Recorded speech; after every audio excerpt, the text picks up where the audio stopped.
ঠকে গেলেও বিশেষ কোনো ক্ষতি নেই। এতটুকু জীবনে কদিনই বা বেঁচে থাকা যায়। কিন্তু যারা ঠকাচ্ছে, যারা প্রতারণা করছে, যারা হক মেরে খাচ্ছে, খুব জানতে ইচ্ছে হয় তারা কি দীর্ঘশ্বাসটা নিশ্চিন্তে নিতে পারে? যারা ঠকিয়ে ভাবছে জিতে গেল, তারা সত্যি বোকার রাজ্যে বাস করছে। জীবনে এমন কোনো কাজ করো না যেটা সাময়িক আনন্দ দেওয়ার জন্য তোমার দীর্ঘমেয়াদী ক্ষতি বা আত্মসম্মান নষ্ট হয়। পতনের মূল কারণ হলো নিজের উপর থেকে নিয়ন্ত্রণ হারিয়ে এমন কিছু করা যা অসম্মান বয়ে আনে। আসসালামু আলাইকুম, সবাই কেমন আছেন? আশা করি সবাই খুব ভালো আছেন। আলহামদুলিল্লাহ, আমিও ভালো আছি। ওই যে সেদিন ঢাকায় গিয়েছিলাম, আসার পথে এই ভিডিও ক্লিপটা আজকে আপনাদের সাথে শেয়ার করতেছি।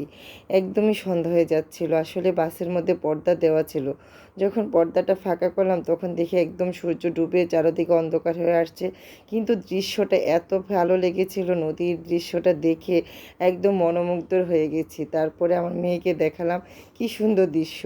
তার চাইতে বেশি সুন্দর দৃশ্য হলো এই যে আজকে সকালে যেটা আমার মেয়ে ভিডিও করেছে, একটু ছবি তুলেছে। এত সুন্দর, তাই না? এই ফুলগুলির নাম আমি একটু ভুলে গেছি, কিন্তু এত সুন্দর আমার ব্যালকনিতে ফুটেছে। আমার মেয়ে ছিঁড়ে তারপরে এই যে পুদিনা গাছের উপরে একটু ছবি তুলে নিল, ভিডিও করে নিল। যাই হোক, আজকে দুপুরে রান্নার আয়োজনে ছিল এই যে ছোট মাছ রান্না করব। মানে সেদিন এনেছিলাম ওই যে সাদা চেওয়া মাছ, তারপরে বাগদা মাছ, সেখান থেকে কিছুটা মাছ ছিল, তো সেগুলি আজকে রান্না করে নিচ্ছি। তো এদিকে আমি সুন্দর করে মশলাটা কষিয়ে তারপরে এই যে মাছগুলি দিয়ে দিলাম, দিয়ে সুন্দর করে একদম ভাজা ভাজা করে ভুনা করে নিব। তারপরে মাছটা উঠিয়ে তারপরে আমি এটা আবার রান্না করব। তা আসলে এভাবে রান্না করলে না তরকারিটা অনেক বেশি মজা হয়। যেহেতু এটা গতকালকের ভিডিও ছিল, অনেক বেশি মজা হয়েছিল তরকারিটা।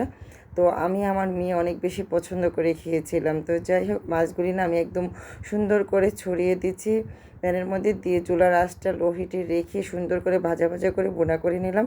তারপরে একটু পানি দিয়ে আবার রান্না করে নিলাম। তারপরে এই যে ফ্রোজেন করা টমেটোটা বের করে নিলাম, সেই টমেটোটা আবার আরেকটা প্যানের মধ্যে সুন্দর করে কষিয়ে রান্না করে নিব। তো এইভাবে রান্না করলে না মাছের টেস্টটা অনেক বেশি পাওয়া যায়। তো যাই হোক, সেদিন তো শুধু বোনা করেছিলাম, তো আজকে ভাবলাম একটু টমেটো দিয়ে রান্না করি, দেখি এটা টেস্ট কেমন হয়। আর এদিকে এই পাশে চুলায় আমি ডাল বসিয়েছিলাম। তো ডালের মধ্যে আমি একটু কাঁচা আম দিয়ে দিলাম। তো এই সিজনে আম দিয়ে না ডাল রান্না করলে বেশ ভালো লাগে, আর সাথে ধনিয়া পাতা দিলে তো আরও বেশি মজা হয়। তো যাই হোক, এই যে টমেটোটা কষিয়ে অল্প একটু ঝোল অ্যাড করে দিলাম। মাছগুলি এই যে একদম ভাজা ভাজা বোনা হয়ে গেছে, তো এটা একদমই চচ্চড়ি টাইপের হয়ে গেছে। তো এই মাছগুলি এখন আমি এই যে টমেটোর মধ্যে দিয়ে দিব। তো এটাই হচ্ছে রান্নার মেন কাহিনী। এভাবে রান্না করার পরে আমি এত বেশি মজা পেয়েছিলাম তরকারিটা। তো যাই হোক, রান্না হচ্ছে আর্ট, যে যেভাবে রান্না করে ওইভাবেই হয়তো তার কাছে ভালো লাগে। আমার রান্না আমার কাছে বেশ ভালো লাগে।